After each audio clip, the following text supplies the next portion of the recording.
우리 같이 교독할 텐데 제가 먼저 하나님의 말씀 읽도록 하겠습니다.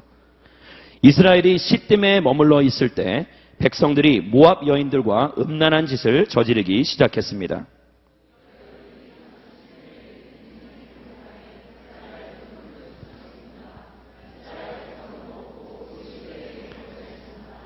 이렇게 이스라엘이 바알보레일에 참여하게 됐으므로 여호와께서 이스라엘을 향해 진노하셨습니다.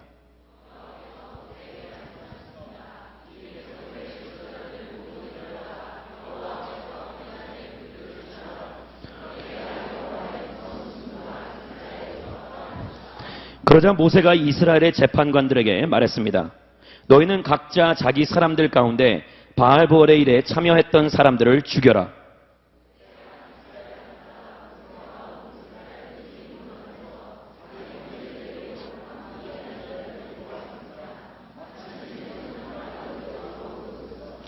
제사장 아론의 손자이며 엘라살의 아들인 비나스가 이것을 보고 회중 가운데서 일어나 손에 창을 들었습니다.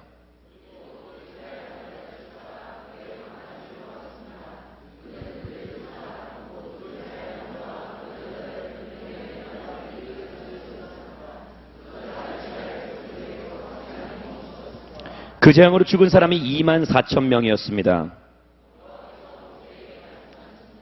제사장 아론의 손자며 엘라살의 아들인 비나스가 그들 가운데서 나에 대한 열심을 보여줌으로써 이스라엘 자손을 향한 내 진노를 돌이켰으니 내가 이스라엘 자손을 내 질투심으로 인해 파멸하지 않겠다.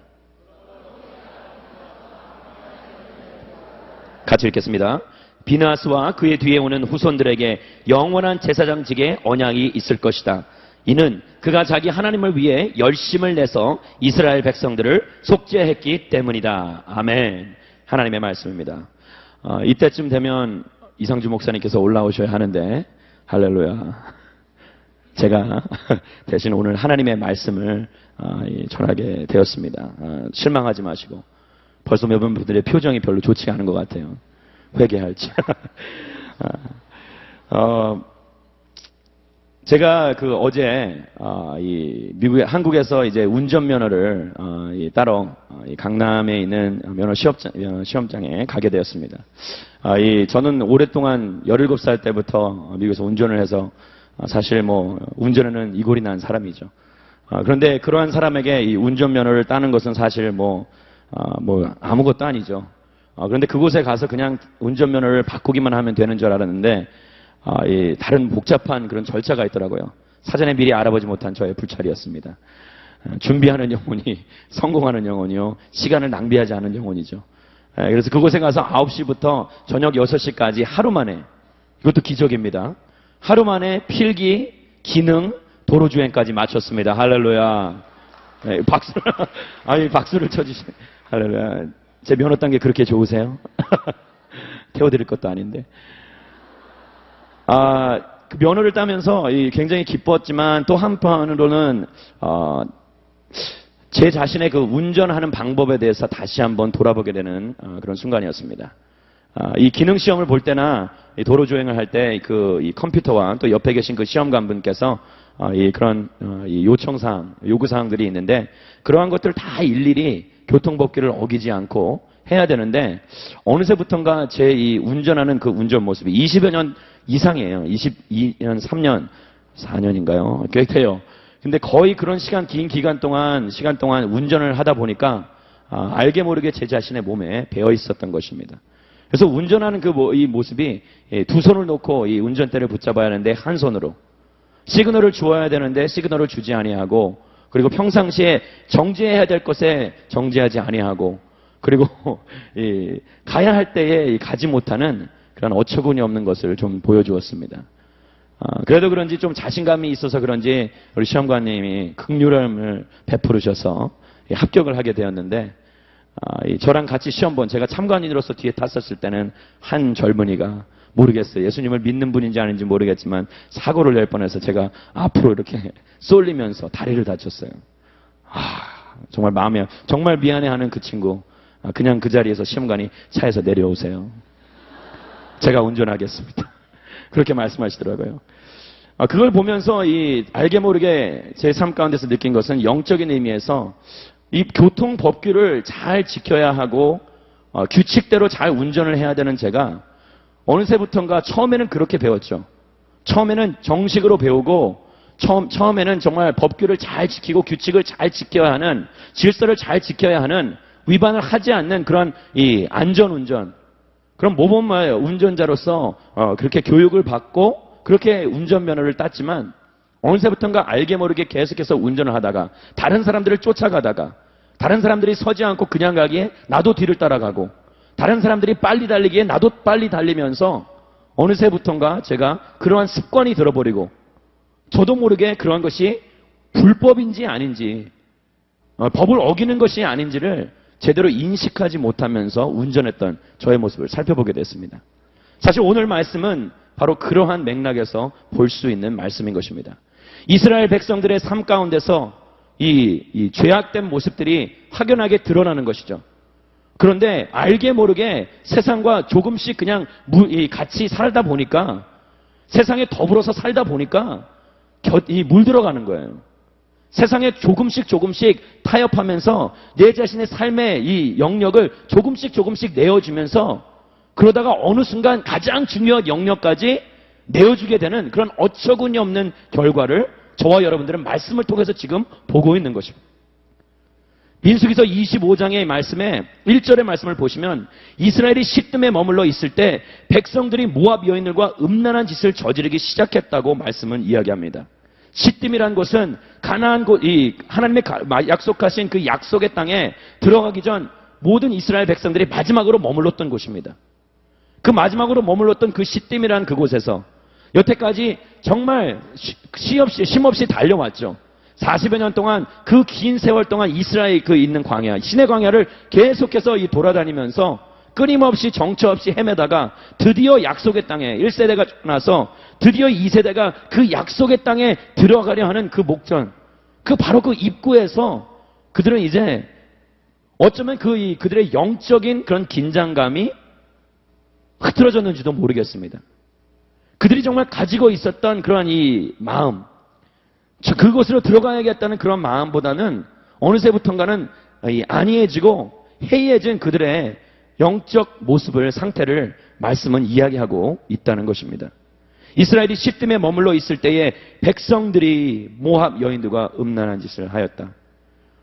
아무래도 모압 여인들이 더 출중한 미모를 가지고 있었는지 그거는 잘 모르겠습니다. 그러나 한 가지 확실한 것은 누군가를 유혹하는 데 있어서 그것이 보기에 좋지 못하다면 남들을 유혹할 수가 없겠죠. 미인계를 쓴 것입니다. 모압 왕 발락이 이 미디안의 왕들과 같이 짜고, 그리고 이 미인계를 통하여서 이스라엘 백성들을 내부에서부터 타락하게 만든 그런 이 엄청난 모략이었고 엄청난 술수를 쓴 것입니다. 오늘 이 말씀을 통해서 우리가 볼 수 있는 것은 그러한 음란한 짓을 통하여서 그 죄가 파고 들어왔을 때 백성들은 인식하지 못하였던 거예요. 죄에 잠식되고 있으면서, 서서히 잠식되고 있으면서 내가 죄 가운데 살고 있는지, 죄를 짓고 있는지 아닌지를 인식하지 못하는 백성들의 모습을 볼 수 있다는 것입니다. 아무도 거기에 대해 반응을 하지 아니하고, 아무도 거기에 대해 질문을 던지지 아니하고, 아무도 거기에 대해 이것은 잘못되었다라고 이야기하는 사람, 소리를 내는 사람, 손을 드는 사람이 없었다는 것을 말씀은 이야기해주고 있는 것입니다. 하나님께서 그의 거룩한 진노가 임하기까지 그 어느 누구도 이야기하지 않았다는 것입니다. 죄란 것은 이렇게 무서운 것입니다. 죄란 것은 우리가 알게 모르게 서서히 우리를 잠식하고 있다는 거예요. 그래서 끊임없이 우리는 우리 자신을 정결케 할 필요가 있고 끊임없는 자기 성찰이 필요한 것입니다. 할렐루야. 오늘 이 밤에 나온 여러분들은 끊임없이 자기 자신을 돌아보는 분인 줄 저는 믿습니다. 실수로 여기 오신 거 아니잖아요. 이곳이 어느 모임인가? 화요일날 왜 이렇게 시끄럽게 모이는 것인가? 물 좋은 곳인가? 그래서 온 것이 아니라 정말 내 자신을 정결하고 깨끗하게 하기 위하여, 하나님 보시기에 합당한 거룩한 그릇이 되기 위하여 이곳에 오신 것입니다. 주의 얼굴을 구하며 하나님의 부르심에 합당한 인생이 되기 위하여 오늘 이 자리에 나온 것이라는 거예요. 죄란 것은 무서운 것입니다.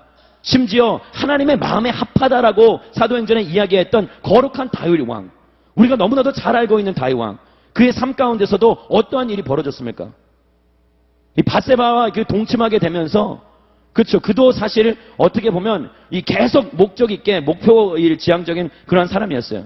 그런 인생을 살다가 잠시 전쟁터에서 이 후방으로 나왔다가 이 밤에 그냥 저녁에 이 옥상을 거닐다가 자기 궁전에 있는 이 위터를 거닐다가 한 여인을 발견하게 된 것이죠. 그리고 그 여인과 동참하게 되고, 그 여인은 그 당시에 목욕을 하고 있었어요. 벳시바. 목욕을 하고 있는 여인을 본 거예요. 아무도 웃지 않습니다. 근데 이 바세바라는 그 여인을 보게 되면서 그 이제 음욕이 불같이 일어나게 되고, 그리고 나서 그 여인과 동침하게 되고, 그리고 그 여인의 남편, 충성된 우리아라는 그 자기 자신의 신하를 죽이기까지 하는 그런 끔찍한 범죄를 저지른 거예요. 그런데 여러분들 죄는 얼마나 무서워진 것인가? 나단 선지자가 그를 직접 가서 비유를 통하여서 꾸짖고 그게 바로 너다라고 이야기하기 전까지 다윗은 그것을 인식하지 못했던 거예요. 다윗은 그 죄를 내가 정말 죄인이라는 것을 깨닫지 못하고 있었던 것입니다. 다윗이 어떤 사람입니까? 하나님 보시기에 합한 자요.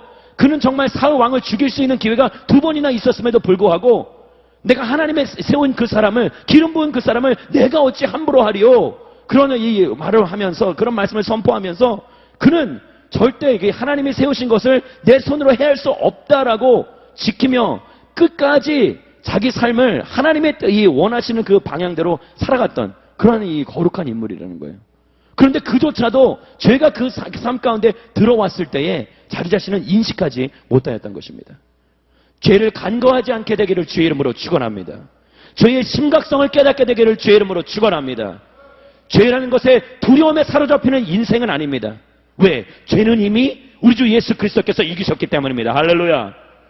그러나 죄에 대한 두려움, 죄에 가지고 있는 그런 무게, 그런 죄에 대한 그 경각심은 우리가 늦추지 말아야 한다는 것입니다. 끊임없이 우리 자신을 돌아보아야 한다는 것이에요. 내가 죄악 가운데 서 있지는 않은 것인가? 내가 물들고 있지는 않은 것인가? 나도 모르게 내가 세상과 조금씩 타협하고 있지는 아니한가? 세상이 추구하는 그 가치, 세상이 바라는 것, 그 세계관에 내가 물들고 있지는 아니한가? 우리 자신을 끊임없이 말씀 가운데 비추어 보여. 그래서 성경은 말씀이 무엇이라고 이야기합니까? 거울 같다라고 이야기하는 것입니다. 할렐루야. 거울은 우리 자신을 돌아보는 것입니다. 우리 자신을 끊임없이 돌아보라는 거예요. 제가 본 영화 중에서 기억나는 그 장면이 하나 있습니다. 영화 챔피언이라는 영화입니다. 김두구 선수의 인생을 그린 영화죠. 그런데 그 감독이 이 김두구라는 선수에게 이렇게 이야기합니다. 두구야, 너는 왜 우리가 미스코리아보다 더 거울을 많이 보는 줄 아니? 김두구는 어차피 대답을 잘 못했죠. 그런데 그 코치가 이야기한 것은 이거입니다. 우리 자신을 돌아보라는 거예요. 너 자신을 돌아보라는 거예요. 왜? 이 권투는, 이 게임은 바로 너와의 싸움이기 때문이에요. 물론 그렇게 정확하게 이야기하지는 않았어요.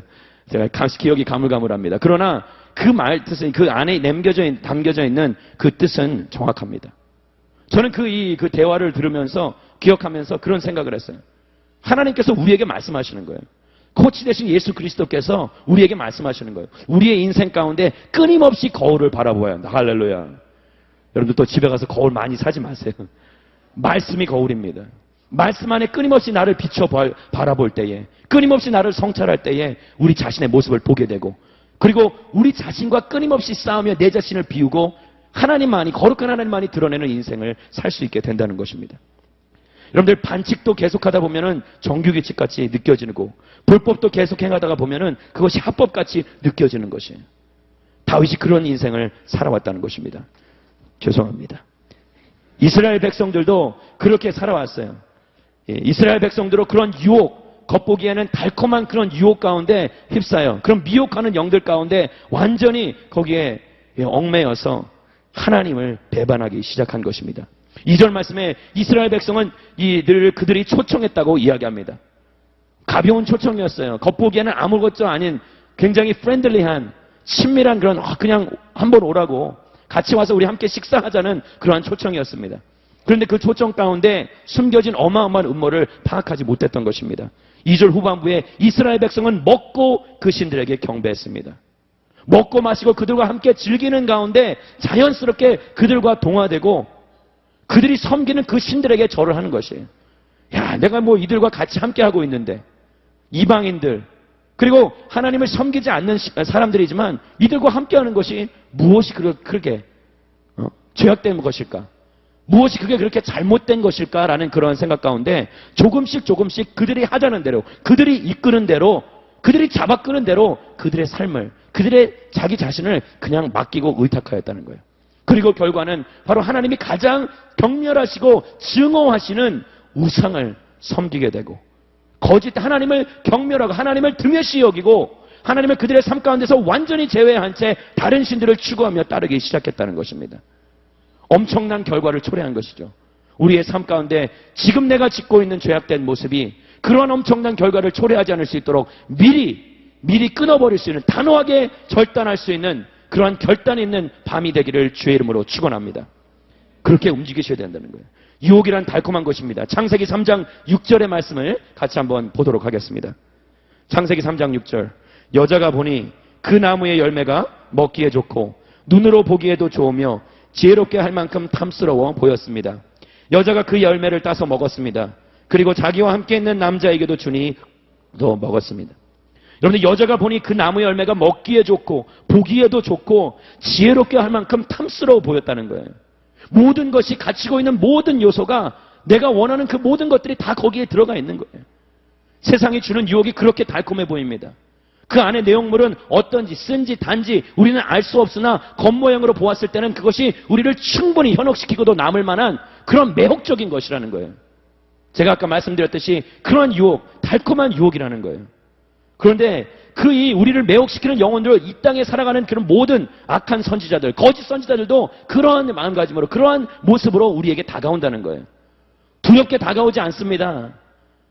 양의 탈을 쓴 늑대가 무섭게 다가오지 않고 우리를 겁주려고 다가오지 아니하고 따뜻한 이미지로 다가오는 거예요. 부드럽게 다가오는 것입니다. 제가 요새 우리 지체들에게 듣는 이야기는 이단이 너무 장난이 아니래요. 모든 캠퍼스마다 정문과 후문을 완전히 가로막고 이 모든 이단들이 쏟아져 나온 것 같아요. 총력전을 펼치고 있답니다. 5월 첫째 주에 우리 신천지가 집회를 했었죠. 엄청난 결집력을 보여주는 그런 모습이에요. 우리 신천지라고 그랬나요, 제가? 주여.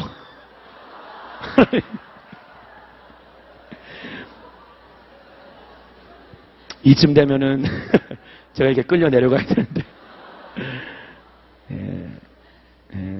여러분들 제가 더 당황하고 있어요. 방송이 나갈 것인데 현명하신 PD님께서 이것을 삭제해 주시라 믿습니다. 큰일 날 뻔했습니다. 신천지 판을 치면서 그렇게 극도로 학생들을 끊임없이 유혹하고 있는 그들의 모습을 보면서 저희 지체들 가운데 마음이 상했어요.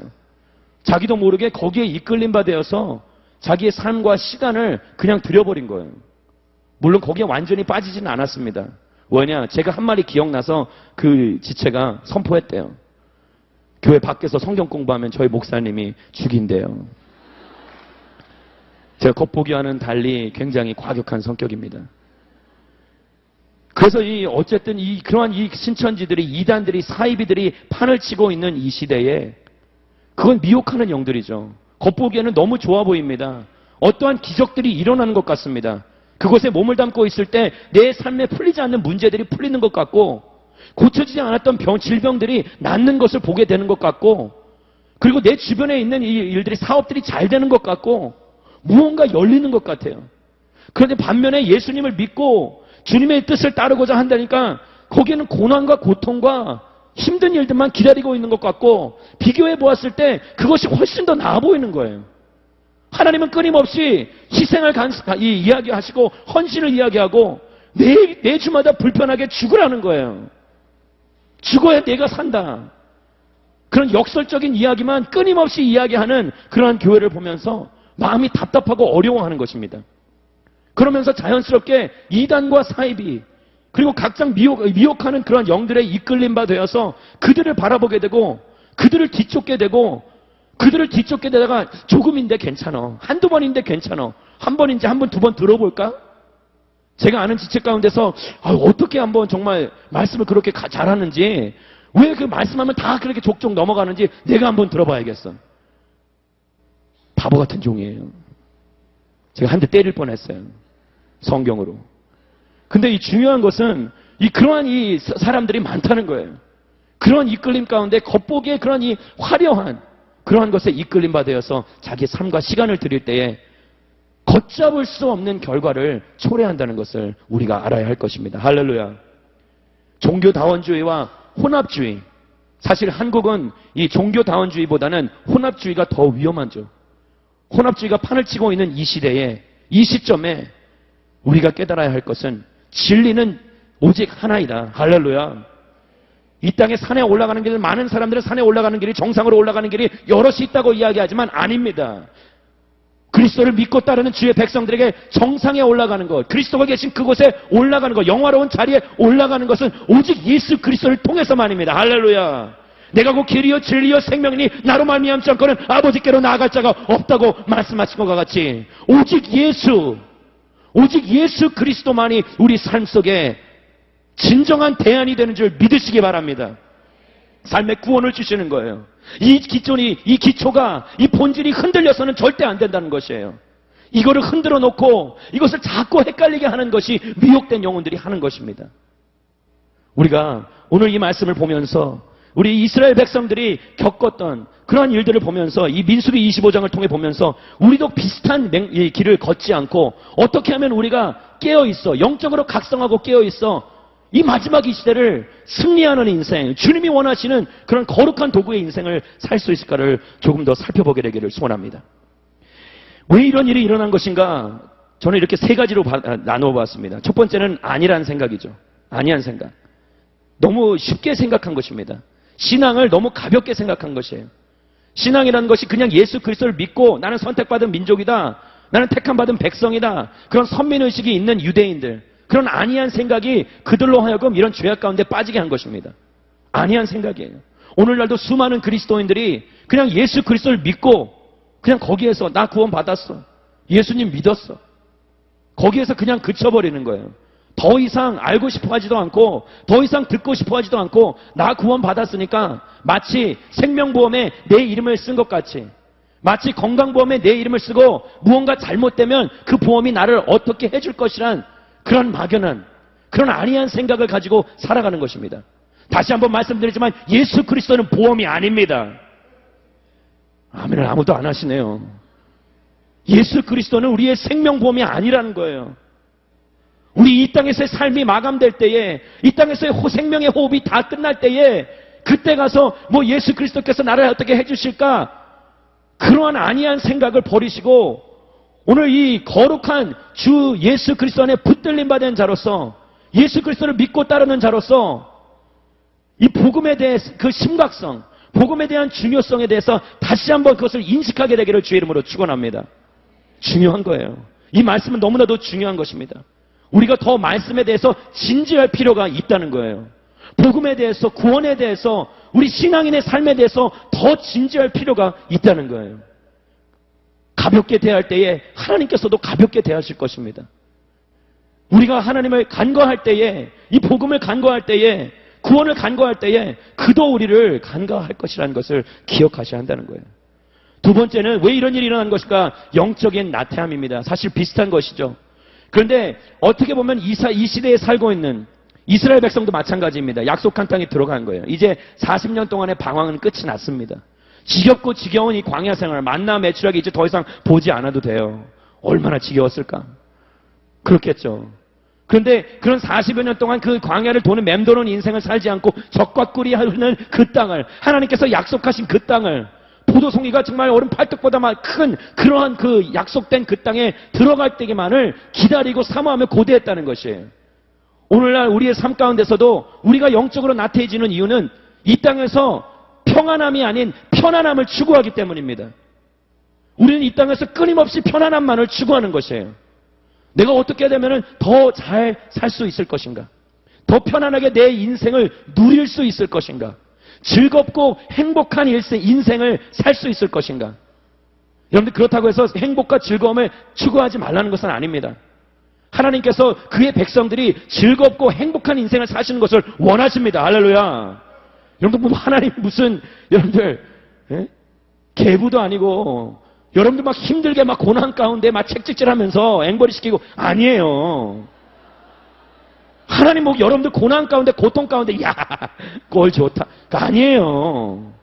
하나님께서는 우리로 하여금 이 땅에서의 하나님 안에서의 만족감을 찾고 그 안에서 기쁘고 즐거운 인생을 살게 하시는 것이 그분의 목적인 줄 믿으시기 바랍니다. 할렐루야. 그래서 이 소요리 문답의 가장 첫 번째 질문, What is the chief end of the man? 무엇이, 이 땅에서 우리가 창조된 목적이 무엇인가? 이 땅에서 태어나서 그 그를 즐기며 영화롭게 하며 그와 영원히 더불어 함께 사는 것, 즐거이 사는 것. 할렐루야. 그것이 하나님이 우리를 창조하신, 이 땅에 창조하신 거룩한 목적인 줄 믿으시기 바랍니다. 그래서 우리가 추구하는 것은 영적인 이 나태함, 이 편안함이 아니라 그리스도만이 주실 수 있는, 오직 하늘에서만이 주실 수 있는 그 평강, 그 평안함을 추구해야 한다는 거예요. 할렐루야. 그래서 평화로다 하늘 위에서 내려오네. 여기까지만 하겠습니다. 오늘 얼마나 이 평화예요. 하나님만이 주실 수 있는 그 평강이 나로 하여금 주님 안에서 온전히 만족하게 한다는 것. 그런 인생을 살 때 영적인 나태함에서 벗어날 수 있다는 거예요. 할렐루야. 세 번째는 수동적인 신앙인의 자세입니다. 우리는 너무 수동적이에요. 그리스도인들이 잘하는 것 중에 하나가 무엇인지 아십니까? 뒷북치는 겁니다. 제가 봤을 때는 오늘날 한국 교회만이 아니에요. 미국 교회, 영국 교회, 유럽 교회 다 마찬가지입니다. 세계 모든 교회들이 잘하는 것이 뒷북치는 것입니다. 이단들이, 사이비들이, 악한 영들이, 거짓 선지자들이 불꽃같이 일어날 때에, 구름대같이 일어날 때에 일어나고 난 뒤에 그때서야 말씀을 제대로 전해야 합니다. 복음의 진리를, 정수를 제대로 전달해야 합니다. 이제는 가르쳐야 할 때입니다. 진리를 선포해야 할 때입니다. 라고 수많은 사람들이 외치죠. 물론 저도 그 안에 포함되어 있습니다. 그러나 수동적인 신앙인이 아니고 능동적이고 적극적인 자세의 신앙인이었다면 미리 앞서서 그것을 미연에 방지했을 거라는 거예요. 할렐루야. 왜 그러한 말을 지금에서야, 수많은 이 거룩한 백성들을 잃고 나서, 수많은 사람들을 빼앗기고 나서, 영혼들을 잃고 나서 왜 이제서 소잃고 외양간 고치는 것과 똑같다는 거예요. 뒷북치는 인생입니다. 몇 달 전에 저희 기독교회 교회를 강타했던 그런 이 사건이 있었죠. 차별금지 법안. 많은 사람들이 들끓고 일어나고 이거 어떻게 해야 되는 건가? 투표를 하고 서명을 하고 이미 거룩한 운동이다. 막 들고 일어났어요. 그런데 그것도 마찬가지입니다. 차별금지 법안이 이야기가 된 지, 거론된 지 벌써 오래예요. 그동안 여러분들 그 5년이라는 시간, 2007년도에 처음 거론된 것인데 2013년도까지 되는 기간 동안에 아무것도 하고 있지 않았던 거예요. 기독교인들이 그냥 가만히 있고 있었던 거예요. 제가 그것을 찬성한다, 반대한다, 그것은 나중에 개별적으로 물어보세요. 제가 말씀을 드릴 수는 있습니다. 그러나 시간이 좀 길어질까봐. 근데 중요한 것은 뒷북을 친다는 것입니다. 자꾸 뒷수습만 하고 있지, 앞서 나가서 그것을 모든 것을 뚫고 이 거룩한 복음을 선포하며 진리를 선포하며 본질을 회복하는 그러한 모습이 보이지 않는다는 거예요. 그러나 한 가지 확실한 것은 아직 때는 늦지 않았다는 거예요. 할렐루야. 아직 기회는 늦지 않았습니다. 기회가 아예 없는 것은 아닙니다. 왜? 하나님께서 끝이라고 하시기 전까지 끝나지 않은 거예요. 하나님께서 이 땅 가운데 내가 촛대를 옮기겠다라고 말씀하시기 이전까지는 하나님께서 이 땅 가운데 거룩한 그리스도인들을 통하여 역사하실 줄 믿습니다. 몇 명이 되었던 상관이 없습니다. 다수가 이 전체를 움직이는 것이 아닙니다. 항상 역사 가운데서는, 히스토리 가운데서는 소수가 다수를 움직인 것이지 다수가 소수를 움직인 적이 없습니다. 그리고 그리스도는 항상 마이너리티, 항상 처져 있었던 나그네 같은 인생을 살았던 사람들입니다. 기독교인들은 다수가 된 적이 있었는데 다수가 되었을 때는 그들이 타락했어요. 변질되었어요. 그러나 그리스도인들이 소수였을 때 그때야 제대로 된 빛을 발하였던 것입니다. 할렐루야. 역사를 보면 알 수 있는 거예요. 저의 말이 아니라 역사를 통해 하나님께서 보여주고 계신 거예요. 이 땅을 회복할 사람은 다수가 아니라는 거예요. 오합지졸 다수가 아니라 영적인 정예들이 이 땅을 변화시킬 것이다. 할렐루야. 저는 여러분들이 그 영적인 정예, 하나님이 찾고 찾으시는 그 거룩한 용사가 되기를 주의 이름으로 축원합니다. 내가 용사입니다. 우리 같이 한번 외쳐보겠습니다. 내가 용사입니다. 할렐루야. 용산이 아니라 용사입니다. 여러분, 우리가 용사라는 거예요. 우리가 거룩한 전사라는 거예요. 우리가 거룩한 부르심을 받은 하나님의 뜻에 합당한 군인들이라고 말씀은 이야기하고 있는 것입니다. 귀 있는 자는 들을지어다. 오합지졸이 아니라는 거예요. 그래서 말씀은 그러한 이 영적인 열심이 있는 용사를 찾으시는데, 그것이 누구냐? 오늘 등장하는 아주 비상한 인물이죠. 비상한 인물이에요. 우리 자꾸 흔들려서 7절 말씀 우리 같이 한번 읽도록 하겠습니다. 7절 말씀 같이 읽겠습니다. 제사장 아론의 손자며 엘라살의 아들인 비느하스가 이것을 보고 회중 가운데서 일어나 손에 창을 들었습니다. 비느하스, 아론의 손자입니다. 아론이 누구입니까? 제사장입니다. 제사장의 손자인 비느하스가 창을 들고 일어섰던 거예요. 그 어느 누구도 이때에 일어난 사람이 없습니다. 누가 지금 무슨 일을 했기에 지금 비느하스가 창을 들고 일어난 것입니까? 보시면 14절의 말씀에 보시면 시므온 가문의 지도자인 살로의 아들 시므리와 15절에 이 미디안 가문의 족장인 수르의 딸 고스비, 즉 대표성 있는 인물들입니다. 시므온의 아들이에요. 이 부족의 이 종족의 이 족장의 아들인 것입니다. 지파의 아들이에요. 지파 족장의 아들인 것이에요. 대표성 있는 인물입니다. 그리고 또 하나 누구냐? 이 미디안 여자의 이름, 미디안 가문의 족장 수르의 딸 고스비. 둘 다 대표성 있는 인물로서 그들이 무엇을 한 겁니까? 모든 사람들이 지금 슬퍼하고 함께 울고 있는 와중에 그들이 텐트에 가서 그냥 그들만 이제 즐겁고 행복한 인생을 즐기려 했던 거예요. 그것을 보고 아무도 나서지 않았던 것입니다. 아무도 감히 그들을 대고 뭐라 하지 않았을 때에, 그때 누가, 비느하스가 손에 창을 들고 일어났다. 여기서 일어났다는 것에 여러분들 한번 밑줄 치시기 바랍니다. 저도 이거 한번 해보고 싶었어요. 화요 성령 집회 때. 일어나, 밑줄 치세요. 빨간 거 뭐 다. 저는 좀 과격한 사람이라서 저희 공동체에서는 이거를 말씀을 찢어서 먹어라 그럽니다. 할렐루야. 근데 여기서 보면은 회중 가운데서 일어나 손에 창을 들었다고 했어요. 여기서 일어나라는 단어는 히브리어는 쿰이랍니다. 쿰. 어디서 많이 들어본 것 같죠? 달리다 쿰. 일어나라. 일어나라. 이것은 용기 있는 자에게 선포입니다. 일어나라는 거예요. 오늘 이 밤에 쿰의 역사가, 일어나는 역사가 있게 되기를 주의 이름으로 축원합니다. 하나님의 용사들이 거룩한 창을 들고 저 거짓된 영혼들을 위해서 그 창을 들고 나아가는 거예요. 여러분, 그렇다고 죽이지 마세요. 막 불태우고 그렇게 이 과격한 행동을 하는 것이 아니라 지금 이 행동의 중심을 보라는 거예요. 여호와께서는 그 행동의 결과를 보시는 것이 아니라 그 마음의 중심을 보시는 분이십니다. 할렐루야. 그 마음에 어떤 그 쿰, 회중 가운데서 불꽃같이 일어나 아무도 반응하지 않는 그때에 손에 창을 들고 그 이스라엘 남자를 쫓아가 그의 방까지 쳐들어가 그들을 꿰뚫어 죽였던 것이에요. 조금 과격합니까? 죄송합니다. 그러나 이 죽임 가운데서는 어마어마한 영적인 의미가 담겨져 있다는 거예요. 왜냐? 11절 말씀에 지금 뭐라고 하고 있느냐? 우리 한 11절 말씀을 같이 한번 읽도록 하겠습니다. 시작. 제사장 아론의 손자며 엘라살의 아들인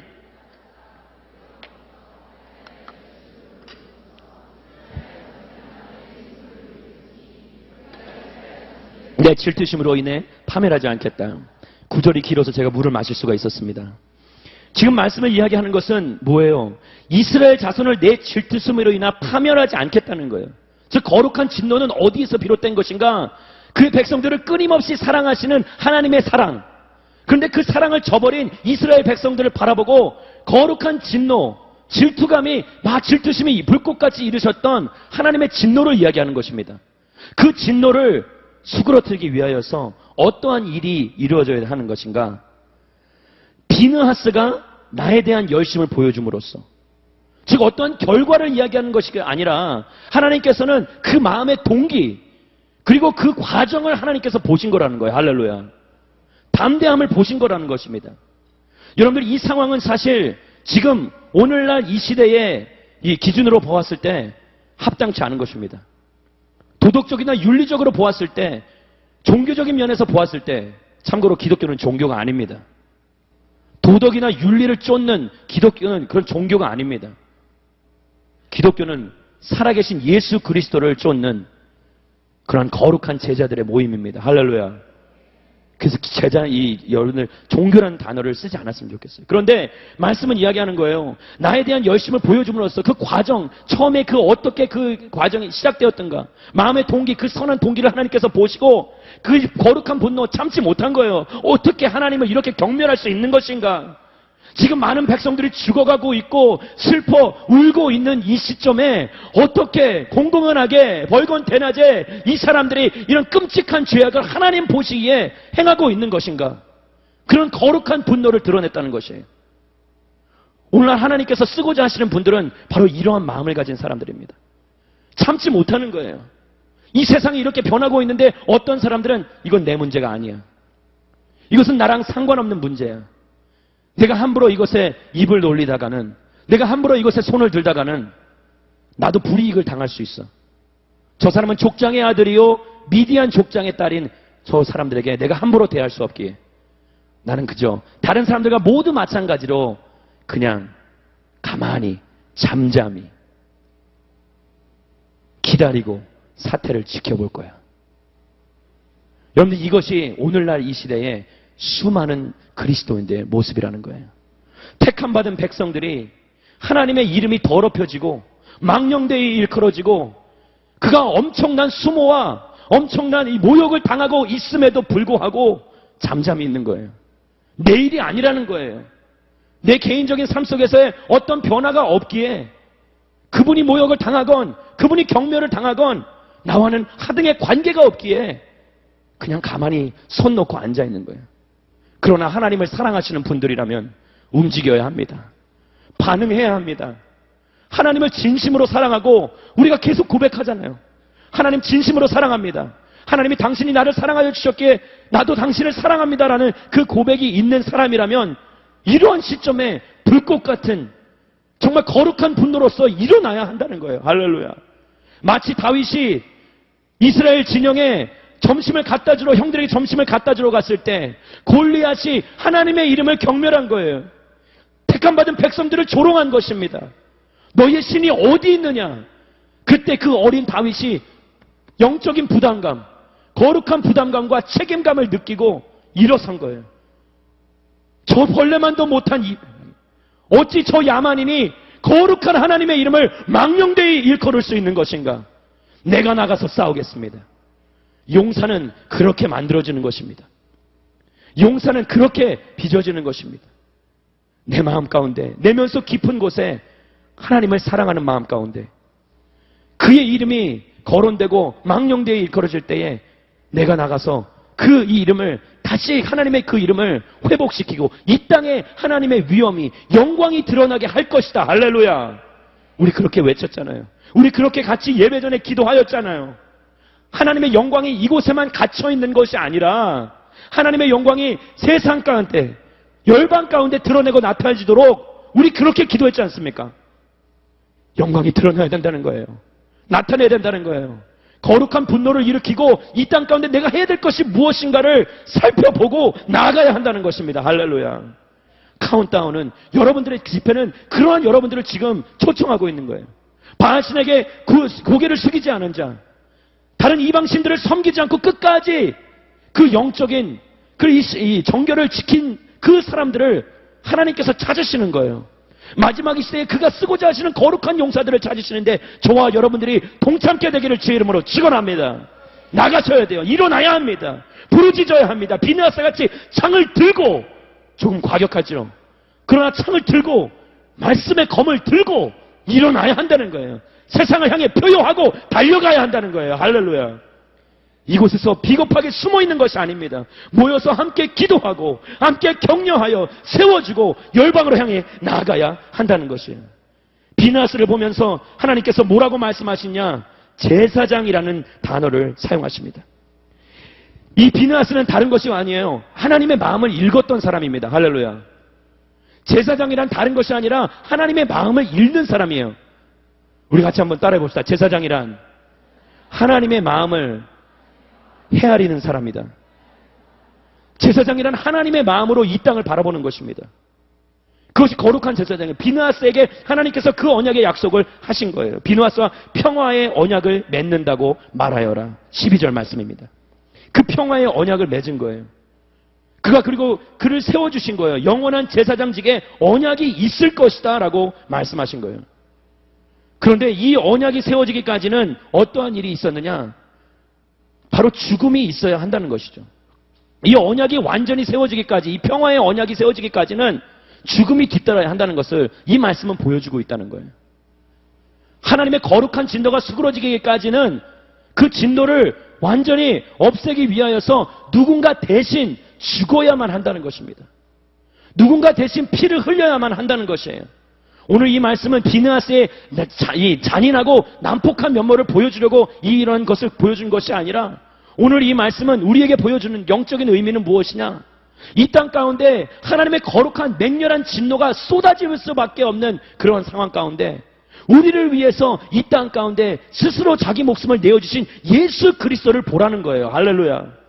그가 평화의 언약을 완성시켜 주신 것입니다. 그래서 그는 평강의 왕이라고 불림을 받는 것입니다. 오늘 이 저녁에 그 평강의 왕 대신 예수 그리스도에게 여러분들의 삶과 인생을 의탁하는 그런 놀라운 역사가 있게 되기를 간절히 소원합니다. 있어야 됩니다. 그만이 평화의 언약을 세워주신 거예요. 그리고 다시 그에게 13절로 돌아가서 아까 제가 말씀드렸던 그 제사장직의 언약이 있을 것이다 라고 말씀한 것이에요. 그런데 성경은 뭐라고 이야기하냐? 우리 베드로서를 같이 한번 보도록 하겠습니다. 베드로전서 2장 5절 말씀을 같이 읽겠습니다. 여러분 자신도 산 돌들처럼 신령한 집으로 세워지십시오. 그래서 예수 그리스도로 인해 하나님께서 기쁘게 받으실 만한 제사를 드리는 거룩한 제사장이 되십시오. 지금 이 말씀 뭐라고 하냐? 제사를 드리는 거룩한 제사장이 되라는 거예요. 그런데 거기 그 말씀에 밑줄 치는 것이 아니라 더 위에 올라가서 신령한 집으로 세워지라는 거예요. 신령한 집. 우리는 하나님의 영이 거하는 거룩한 성전입니다. 믿으십니까? 하나님의 영이 거하는 거룩한 성전이에요. 그래서 하나님께서는 그런 이 말씀을 하시는 거예요. 거룩한 산돌들처럼 뭐예요? 신령한 집으로 세워지라는 거예요. 그런데 그 신령한 집, 거룩한 성전에 하나님의 영이 거하시는데, 하나님의 영이 거하실 때에 그때 하나님 앞에서, 왜? 성전이기 때문에, 성막이기 때문에 우리가 제사를 드리는 거룩한 제사장이 되라는 거예요. 내 안에 누가 들어와서 대신 제사장이 돼줄 수 없습니다. 내가 거룩한 처소라면 내가 제사장이 되어야 한다는 거예요. 할렐루야. 근데 내가 제사장이 되는데 더 재미있는 것은 하나님께서 로마서 12장 1절의 말씀을 보시면 이렇게 이야기한다는 거예요. 로마서 12장 1절 제가 읽어드릴게요. 그러므로 형제들이여, 내가 하나님의 자비하심으로 여러분에게 권합니다. 여러분의 몸을 하나님께서 기뻐하시는 거룩한 산제물로 드리십시오. 이것이 여러분이 드릴 영적 예배입니다. 우리가 성전인데 하나님께서는 우리로 하여금 거룩한 제사장이 되라고 말씀하시고, 그리고 거룩한 제사장이 되기도 하지만 또한 우리로 하여금 산제물이 되라는 거예요.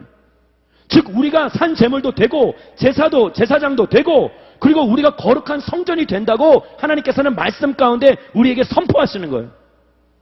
우리가 하나님의 영이 거하는 곳이기 때문에. 그래서 우리는 모두 다 제사장직을 가지고 있는 것입니다. 할렐루야.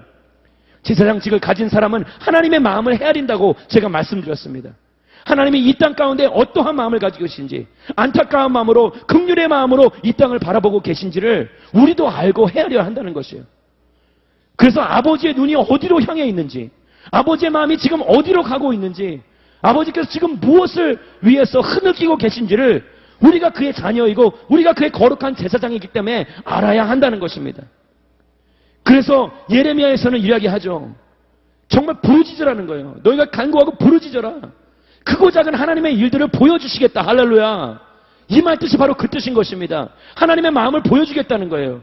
어떤 계시의 영을 보여주고 다른 사람들이 보지 못하는 그런 예언의 영을 이야기하는 것이 아니라 하나님의 마음을 헤아릴 수 있도록 하나님의 영이 임재한다는 거예요. 할렐루야.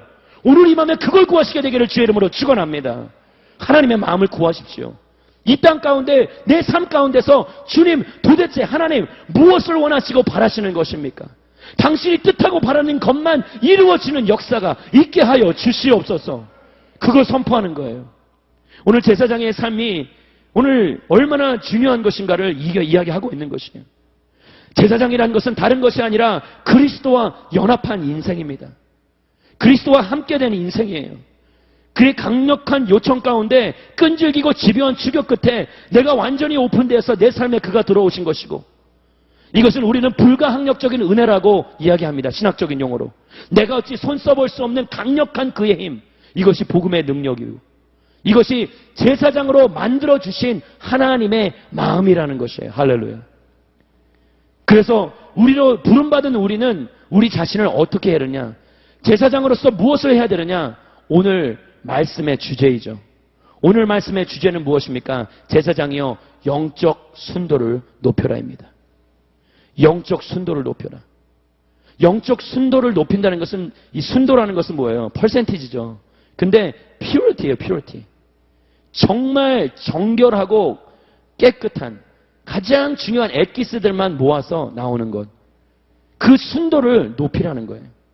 그 영적 순도를 높일 수 있는 것, 그 농도가 짙어질 수 있는 것은 내 안에 찌꺼기 없는 오로지 복음의 본질만이 남을 때에, 그리스도와 연합하여서 다른 어떤 것도 그와 나와의 관계를 가로막지 아니하고 오직 그와 일맥상통하는 그 역사가 이루어질 때에, 그것이 바로 영적인 순도가 높아지는 인생이라는 것입니다. 할렐루야.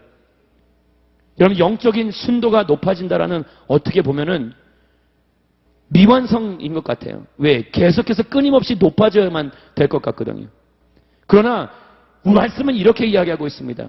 하나님께서 세움받은 백성들, 하나님께서 택하신 종들은 그가 책임지시겠다는 거예요. 할렐루야. 선한 일을 시작하신 이가, 빌립보서의 말씀이죠. 선한 일을 시작하신 이가 그가 마무리까지 책임지시겠다는 거예요. 무엇을 이야기하고 있습니까? 순도를 우리가 높이는 것이 아니라는 것입니다. 내 힘과 내 노력, 내 어떤 열정을 가지고 그것을 높이려 하는 것이 아니라는 거예요. 그 어느 누구보다도 열정이 많은 사람이 저입니다. 그렇게 안 보이나요? 제가 처음 예수 그리스도를 24살 때 영접하고 엄청난 열정을 가지고 그냥 시도 때도 없이 복음을 전했어요. 시도 때도 없이. 주변에 있는 사람들이 막았어요. 뭐 하는 짓이냐. 네 삶을 살아라. 네가 지금 이러고 있을 때냐. 아니에요. 저는 나가야 합니다. 나갔어요. 그냥 나가서 무조건 전하고 지하철에 뭐 상관없었어요. 노숙자 그냥 닥치는 대로 전파하고, 때로는 그들이 저에게 막말도 합니다. 때로는 저에게 욕을 할 때도 있어요. 굉장히 저를 비하하는 그러한 비아냥거리는 말들도 심히 많았어요. 모멸감도 조금 느꼈었습니다. 안 느꼈으면 거짓말이겠죠. 물도 뿌렸어요. 침도 뱉은 사람이 있습니다. 남부에서는 그 동양 사람들은 아직까지도, 미국 남부입니다. 죄송합니다. 미국 남부에서는 동양 사람들은 아직도 인종차별을 하기 때문에 그들이 침을 뱉는 거예요. 그래서 복음을 전파할 때에 내가 누군가에게 다가가서 예수 그리스도의 사랑을 조금이라도 나누려고 할 때에 끊임없이 다가오는 그런 핍박과 어려움이 있었다는 거예요. 물론 이 말씀 가운데 나오는 거룩한 성도들 같지는 않았죠. 생명의 위협을 느낀 것도 아니었습니다. 제가 그 당시에 운동을 한창 많이 했기 때문에 생명의 위협을 느끼기는 그들이 위협을 느꼈겠죠. 그런데 중요한 것은 끊임없이 다가갔던 거예요. 제가 얼마나 열정이 있는 사람이라면, 제가 어렸을 때 예수님 믿기 전에 저희 집이 정말 찢어지게 가난했어요. 그래서 이 요구르트를 너무 먹고 싶었던 거예요. 그래서 저는 4학년 때부터 신문을 돌렸습니다.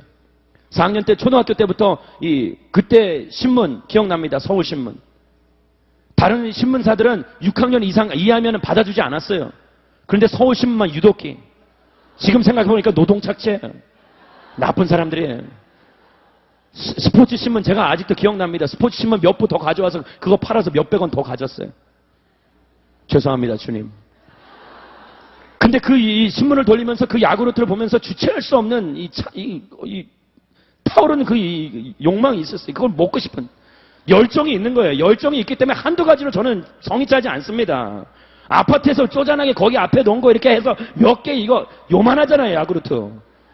열정이 있는데. 그래서 요구르트 아줌마를 뒤따라갔어요. 신문을 그냥 대충 팽개치고. 그리고 그냥 뒤따라가서 봤더니 아직도 기억나는 아파트가 있어요. 그 아파트에 가서 보니까 그 아주머니가 엘리베이터 없는 아파트이기 때문에 올라가서 들어가면은 거의 한 4분 얼마를 갔다 오는 거예요. 주도 면밀한 사람이었습니다. 제가 준비된 인생이었어요. 그를 바라보면서 그 아주머니가 올라가고 난 뒤에 제가 어떻게 했겠어요? 거기 가서 몇 개 가져왔겠어요? 열정이 있다니까요. 수레를 다 끌고 온 거예요. 박수 치지 마세요. 도둑질입니다. 공범이에요, 여러분도. 제가 그걸 끌고 가서 얼마 안 갔어요. 한 100m 뒤 가서 차 뒤에 신문지를 깔아놓고, 스포츠 신문. 그리고 거기다 그냥 다 이렇게 한두 개씩 까놓지 않습니다, 저는. 이게 쪼잔하게 이거 까는데 더 목마르죠. 다 일일이 다 오픈해버린 거예요. 그 이 박스 하나를 열어놓으니까 한 100몇 개 되더라고요. 그걸 그냥 4학년 때부터 그냥 들이킨 거예요. 그러고 나서 제 정신을 잃고, 어떤 분이 저 길 가는데 어떤 한 아이가 신문을 깔고 옆에 막 토하고 막 요구르트 병이 있고 요구르트 그 수레가 있으니까 제 열정이, 제가 더 이상 얘기하지 않겠습니다. 열정하면 둘째가라면 서러운 사람이에요. 기도도 여러분들 40일 금식 할렐루야 얘기하지 않겠습니다. 기도 여러분들 얘기하면 기도 별의별 기도를 다 해봤어요. 파도 기도라도 들어보셨어요? 네? 제가 살던 곳에 바닷가가 근처에 있습니다. 근처에 가서 파도보다 더 소리치는 거예요. 목에 피가 나올 때까지 주여! 오늘 이 사자후가 그냥 만들어진 것이 아닙니다. 목에 피가 나도록 노력했어요. 제가 한 것 중에서 땅굴 기도도 있어요. 요셉이 이 구덩이에 채색 옷을 뺏기고 들어갔을 때 그의 인생이 변한 거잖아요. 전환점이었잖아요. 주님 제 인생의 전환점을 허락하여 주시옵소서. 그때 그 겨울 수련회 그 말씀을 듣고 반응한 거예요. 집에 가서 제가 땅굴을 파봤어요. 왜? 수련회에서 하면 창피하잖아요. 땅굴을 파서 거기 안에 들어간 거예요. 옷을 벗고. 거기서 기도했어요. 이 불꽃 기도라고 들어보셨어요? 불꽃 기도는 불이 우리 안에 뜨거운 성령의 불이 지금 이 타고 있는 활활 타오르는 모닥불보다 더 뜨겁게 하여 주시옵소서. 무식한 인간이었어요, 제가. 무지한 인간이었어요. 여기 열정이라면 둘째가라면 서러운 사람이 저였어요. 그런데 그 열정으로 되는 게 아니라고요. 그 열정으로 이룰 수 있는 것이 없더라고요. 내 혈기로서 이룰 수 있는 것이 아무것도 없었어요. 오늘 하나님께서 영적 순도를 높이라. 제사장들이여 깨어 일어나고 영적으로 각성하고 일어나서 이 시대에 진정한 제사장의 역할을 감당하라. 그렇게 하기 위해서는 영적 순도를 높이라라고 말씀하고 선포하시는데, 영적 순도를 높이기 위해서는 나의 힘이, 나의 노력이, 나의 의지가, 나의 열정이 아무런 소용이 없다는 거예요. 하나님의 거룩한 개입하심이 없다면, 그의 임재하심과 그의 역사하심이 없다면 나의 노력, 나의 의지는 내 노력까지 그냥 내 의지만, 내 의만 드러내고 나타내는 것에만 그치고 그냥 그저 그렇게 끝나버린다는 거예요. 오늘 말씀은 이야기하고 있습니다. 하나님께서 우리의 말씀 가운데 허락하여 주셔서 항상 그리스도 안에 머물라는 거예요. 요한일서 2장 28절은 이렇게 이야기합니다. 그러므로 자녀들이여 항상 그리스도 안에 머무르십시오. 제가 말씀드렸지 않습니까? 이 그리스도와 연합한 인생이 제사장의 인생이라고. 그러면 그리스도께서 나타나실 때 우리가 담대하고 그분이 오실 때 그 앞에서 부끄러움을 당하지 않을 것입니다. 그리스도 안에 머무르십시오. 그런데 그 안에 머무를 수 있는 방법을 주님께서 주신 거예요. 요한일서 3장 24절 말씀. 제 말이 아니라 하나님의 말씀입니다. 같이 한번 보겠습니다. 읽겠습니다. 시작. 하나님의 계명을 지키는 사람은 하나님 안에 있고 하나님은 그 사람 안에 계십니다. 하나님께서 우리에게 주신 성령을 통해 하나님이 우리 안에 계시는 것을 압니다. 그 계명은 무엇입니까? 그 바로 전구절이 이야기해주고 있습니다. 23절. 하나님의 계명은 이것이니 곧 하나님의 아들 예수 그리스도의 이름을 믿고 하나님께서 우리에게 계명을 주신 대로 서로 사랑하라는 것입니다. 할렐루야. 이 계명을 주님께서 허락하여 주신 거예요. 근데 이 계명 따라 사는 인생들이 하나님 앞에 연합된 인생, 그리스도 안에 사는 인생이라고 말씀은 이야기하는 것입니다. 거룩한 제사장은 그리스도를 사랑하고 그리스도를 믿고 그리고 그리스도를 사랑하는 그 사랑 가운데 다른 영혼들을 사랑하고 마음 가운데 품으라는 거예요. 품으라는 거예요. 비느하스가 그것을 지금 보여주고 있는 것입니다. 하나님을 사랑하고 하나님을 경외하고 그를 믿는 거룩한 백성이었어요. 그리고 무엇보다도 그 민족을 사랑하였습니다. 더 이상 그 민족이 죽어나가는 것을 보고 싶어 하지 않았어요. 더 이상 그의 백성들이 아파하고 고통당하고 슬피 우는 것을 보고 싶지 않았습니다. 비느하스는 결단한 것입니다. 일어나기로 해서 선포한 것입니다. 내가 이 백성들을 사랑하고 하나님을 사랑하고 그를 경외하고 그를 신뢰하고 믿기에 내가 제사장직을 감당하겠습니다. 내가 일어나겠습니다. 라고 선포한 것이라는 거예요. 아까 제가 말씀드렸듯이 우리 가운데 우리가 이길 수 있는 것은, 우리가 승리할 수 있는 것은, 이 계명을 지킬 수 있는 것은 내 의가 아니라 하나님이 역사하여 주셔야 하는데, 내 자신이 철저히 죽어야만이 그가 역사하신다는 거예요. 할렐루야. 자꾸 내가 앞서는 것입니다. 내가 먼저 싸우려 하는 것이에요. 내 의가 먼저 드러내고 내 뜻이 드러나서 그보다 먼저 앞서서 하나님의 말씀보다 먼저 앞서가서 어떤 일을 벌이려고 하는데, 하나님께서는 아니라는 것입니다. 하나님께서는 너희는 잠잠히 있어, 가만히 기다리라는 것입니다. 내가 하나님 됨을 알지어다, 죽으라는 것이에요. 하나님께서는 우리를 죽이시는 하나님이십니다. 과격합니까? 부담스럽습니까? 하나님은 우리를 죽이시는 하나님이에요. 집요하게 끝까지 추격하셔서 우리의 자아를, 우리의 따오르는 이 싹이 돋으려고 고개를 드는 우리의 이기적인 마음과 자기중심적인 생각들을 완전히 하나님께서는 치시고 멸절시키시고 죽이려 하는 것이라는 거예요. 할렐루야. 우리가 죽을 때에 하나님께서 살아나시고 역사하신다는 거예요. 우리의 삶은 바로 이것입니다. 우리의 삶은 바로 나를 위해서 누군가가 죽었고, 그래서 이스라엘을 위해서 비느하스가 일어난 것이고, 그가 그들을 위해서 죽임으로 진노가 멈추었듯이 예수 그리스도의 희생 가운데 하나님의 영원한 형벌과 진노가 멈춘 것이고, 그리고 하나님께서는 이렇게 이야기하는 것입니다. 너희가 죽어야만이 내가 너희 안에 살아 이 땅을 변화시킬 것이다 라고 말씀하시는 거예요. 하나님께서는 이런 영적인 의미를 우리 몸 가운데서도 새겨놓으셨어요. 우리의 몸이 완전히 새로워지기 위해서는 우리의 예전 때였던 세포가 죽어야만 합니다. 저도 과학적으로나 의학적으로는 이것을 자세히 알고 있지는 못하나 몇 가지 조사한 것은, 각막세포는 7일 살다가 죽고, 근세포는 8일, 소장세포, 위장세포, 피부는 3, 4일 만에 죽어야 한다는 거예요. 우리 가운데 그 세포들이 끊임없이 죽어나가요. 그래서 얼굴빛이 지금 안 좋으신 분들은 아직 죽지 않은 거예요. 세포가 죽어야만 여러분들의 피부가 살 것입니다. 할렐루야. 아무도 아무나 안 하시네요. 근데 지금 이 말씀은 우리의 몸 가운데서도 하나님이 이런 영적인 신비를 심어 놓으신 거예요. 죽어야만 산다는 것입니다. 우리가 죽어야만. 영적인 순도가 높아지는 것은 내가 철저히 하나님께서 그 치시는 그 무서운 칼날 아래 내 자신을 맡기고, 내가 완전히 철저히 죽어 그가 스스로 자신을 드러내시고 나타낼 때에, 이 계명이 무거운 계명이 아니라 맬 수 없는 그런 고통의 멍에가 아니라 하나님만이 주실 수 있는 기쁨의 멍에가 된다고 주님은 말씀하십니다. 생즉사 사즉생이란 말이 있습니다.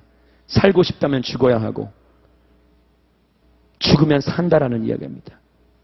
이 말씀처럼 어쩌면 오늘 우리 가운데 내가 살려고 발버둥 치며, 내가 살려고 끊임없이 노력하고 애원하는 그러한 사람들이라면, 여러분들 오늘 이 시간에 여러분들 스스로 자기 자신을 내려놓게 되기를, 포기하게 되기를, 하나님의 손에 온전히 의탁하고 맡기게 되기를 간절히 소원합니다. 이러한 각오가 바로 오늘날에 엄청난 변화를 가져올 수 있다는 거예요. 이스라엘 백성들을 속죄하신 하나님, 그리고 거룩한 용사를 끝까지 부르시는 하나님, 오늘 이 밤에 그 하나님이 여러분들의 이름을 부르시고 계십니다. 하나님의 마음을 헤아리는 백성들, 하나님의 마음을 읽고 그 마음대로 내 삶을 온전히 드리겠다고 고백하는 백성들, 영적 순도를 높일 수 있는 것은 나의 의가 아니라, 내 노력이 아니라, 내 의지가 아니라, 내 열정이 아니라 오직 내 안에 살아계신 예수 그리스도만이 하실 수 있다는 것을 고백하는 주의 백성들, 오늘 그러한 백성들의 삶 가운데서 하나님께서 역사하실 것이고, 그러한 백성들을 하나님께서 찾으셔서 너는 나의 용사다, 너는 나의 거룩한 제사장이다, 너를 위해서만 기도하는 것이나 이 땅의 영혼들을 품고 순보하며 기도하며 나아갈 것이다. 그리고 그 자리에서 기도하는 것에만 그치지 아니하고 거룩한 분노를 띠고, 그리고 이 땅에 대한 부담감과 책임감을 가지고 옆에 있는 창을 들고 이 땅 가운데 주님이 원하시는 그곳까지 가서 하나님의 뜻을 이행할지어다. 하나님의 제사장, 하나님의 거룩한 용사, 교회 안에서만 용사가 아닙니다. 교회 밖에서도 용사가 되길 주의 이름으로 축원합니다. 여러분의 삶의 일터에서, 여러분들의 가정에서, 그리고 여러분들 삶의 모든 영역 속에서 하나님께서 이 땅 가운데 우리를 불러주신 거룩한 제사장의 삶을, 그 합당한 삶을 살게 되기를 주의 이름으로 축원합니다. 우리 이 시간에 같이 한번 기도하며 나아갑니다. 우리는 절대적인 진리를 믿고 사는 사람입니다.